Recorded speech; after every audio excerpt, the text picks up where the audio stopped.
Hi students, நான் உங்கள் maths teacher கவிஜி. இந்த வீடியோவில் 10th மேக்ஸ் சாப்டர் 5 கோஆர்டினேட் ஜாமெண்ட்ரியில் எக்ஸசைஸ் 5.1 உடைய 4th கொஸ்டின் பார்க்கலாம் வாங்க. சப்டிஷன் 1, 2 ரெண்டு கொஸ்டின்ஸ் இருக்குது. ஸோ ஒவ்வொன்றா பார்க்கலாம். In each of the following find the value of A. So A value கண்டுபிடிக்கணும். ஸோ அங்கே ஏ லெட்டர் கொடுத்துருப்பாங்க. For which the given points are collinear. So collinear அப்படின்னா என்ன அர்த்தம்னா ஏ அதாவது ஏரியா நமக்கு 0, ஏரியா ஆஃப் ட்ரையாங்கிள் நமக்கு 0. ஏன் அப்படின்னா இப்போ நமக்கு ட்ரையாங்கிள் வரைகிறதுக்கு 3 வெர்டிசஸ் நம்ம இப்படி தான் நம்ம வரைவோம் ட்ரையாங்கிள் இல்லையா. ஸோ இங்கே ஒரு வெர்டிசஸ் இருக்குது, இங்கே ஒரு வெர்டிசஸ் இருக்குது. இது எல்லாமே நமக்கு ஒரு ஸ்ட்ரைட் லைன் இல்லை இல்லையா. கொலினியர்னு என்ன அர்த்தம், ஸ்ட்ரைட் லைன் இருக்கக்கூடிய பாயிண்ட்ஸ்னு அர்த்தம். ஸோ அப்போ இது ஏரியா 0 இருந்தால் தான் இது என்னவாக இருக்கும், நமக்கு கொலினியராக இருக்க முடியும். அப்போ அந்த கான்செப்டை வச்சு தான் நம்ம ஏரியா கண்டுபிடிக்க போகிறோம். இப்போ 3 வெர்டிசஸ் என்னங்கிறத நம்ம இங்கே எடுத்து எழுதியிருக்கோம். இந்த 2 ஃபார்முலாவும் நம்ம மறக்காமல் எழுதிக்கலாம் ஒவ்வொரு கொஸ்டினுக்குமே. ஏன்னா சப்போஸ் ஸ்டெப் மார்க்கு இதுக்கு குறைக்க வாய்ப்பு இருக்கும். a = 1/2 into x1 x2 x3 x1 y1 y2 y3 y1. So as usual எழுதிக்கிறோம்.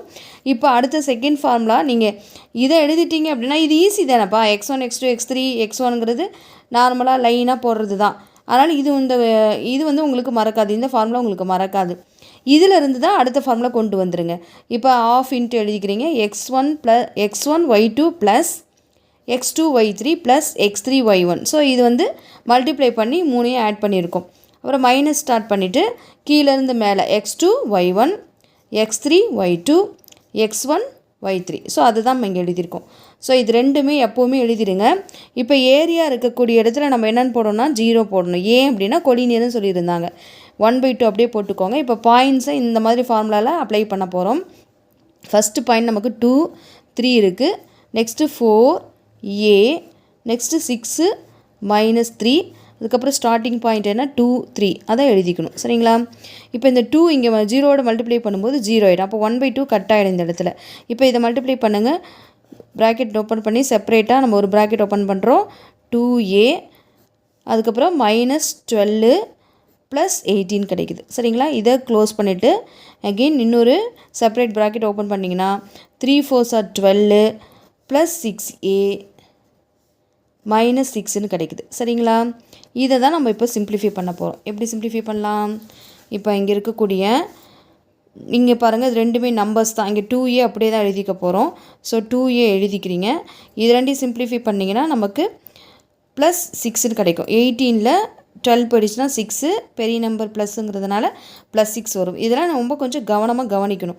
உங்களை அறியாமல் ப்ளஸ் மைனஸ் மாற்றி போட்டுறக்கூடாது. இப்போ இதை இந்த ப்ராக்கெட்டை க்ளோஸ் பண்ணிக்கோங்க. இப்போ இதையும் சிம்ப்ளிஃபை பண்ணிட்டு அடுத்த ஸ்டெப்பில் பார்த்துக்கலாம்.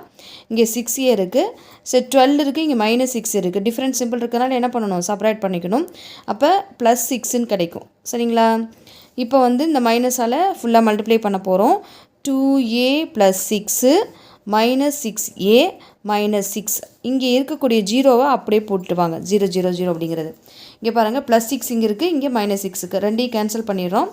அதுக்கப்புறம் -4aல 2a போயிடுச்சுன்னா நமக்கு -4aன்னு கிடைக்கும் = 0. ஸோ அப்போ ஏவோட ஆன்சர் என்ன நமக்கு கிடைக்கிது, 0ன்னு கிடைக்கிது. சரிங்களா. அதாவது a = 0/-4ன்னு கிடைக்கும். அப்போ அதனோட ஆன்சர் நமக்கு 0 கிடைக்குது. ஸோ இந்த கொஸ்டின் உங்களுக்கு புரிஞ்சிருக்குன்னு நினைக்கிறேன்.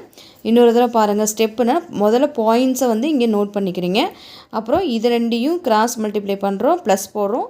இது ரெண்டையும் கிராஸ் மல்டிப்ளை பண்ணுறோம், ப்ளஸ் போடுறோம். இது ரெண்டையும் கிராஸ் மல்டிப்ளை பண்ணிட்டு ப்ளஸ் போடுறோம். மைனஸ் ஸ்டார்ட் பண்ணிட்டு இன்னொரு ப்ராக்கெட்டை செப்பரேட்டாக ஓப்பன் பண்ணுறோம். கீழேருந்து மேலே இருக்கிறத மல்டிப்ளை பண்ணி ஆட் பண்ணுறோம். பாருங்கள் 12 6a -6ங்கிறது நம்ம இங்கே எழுதியிருக்கிறோம். அதுக்கப்புறம் எல்லா கால்குலேஷன் முடித்தா நமக்கு -4a = 0ன்னு கிடச்சிது. அப்போ a = 0 வரும். Thank you students.